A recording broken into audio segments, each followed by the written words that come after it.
wanafunzi 11 wa Yesu, maana mmoja alijinyonga anaitwa Yuda.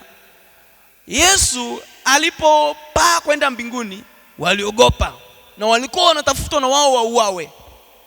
Wakaenda wakajifungia mahali kwa woga.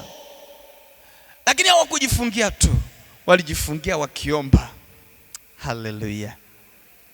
Wakati ambapo Yesu hayupo, kiwango cha maombi cha wanafunzi wa Yesu kiliongezeka. Hofu inapotanda, kiwango chao cha maombi kiliongezeka. Woga wa kuuawa ulipotanda, kiwango chao cha maombi kiliongezeka. Na yale maombi walichochea kutoka rohoni, kwa sababu ilikuwa ni wameshika roho mkononi hivi. Kwa hiyo waliomba kwa kumaanisha.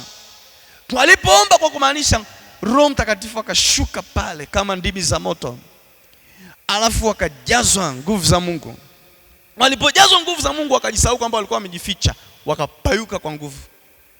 Wakaanza kupayuka kwa nguvu.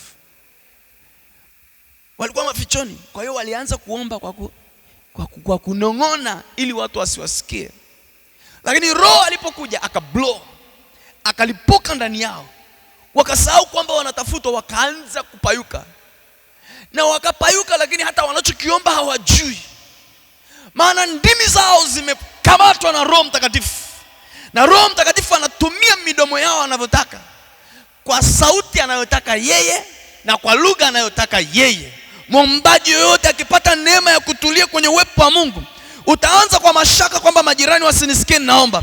Utaanza kwa mashaka nisiamshe watoto ninaomba. Lakini Bwana akikumwagikia, utajisahau na sauti itatoka ambayo Roho anataka uombe, na lugha itakuja ya Roho ambayo anataka uombe. Haleluya, haleluya. Na hofu inaondoka, ili ujue kwamba umefika kiwango cha kugusa moyo wa Mungu. Unapokuwa kwenye maombi, hata ukisikia wachawi wanapita huko nje, hautaogopa. Maana unakuwa sio wewe tena peke yako, bali wewe na jeshi la malaika wa mbinguni la kuwa pamoja na wewe. Haleluya, haleluya.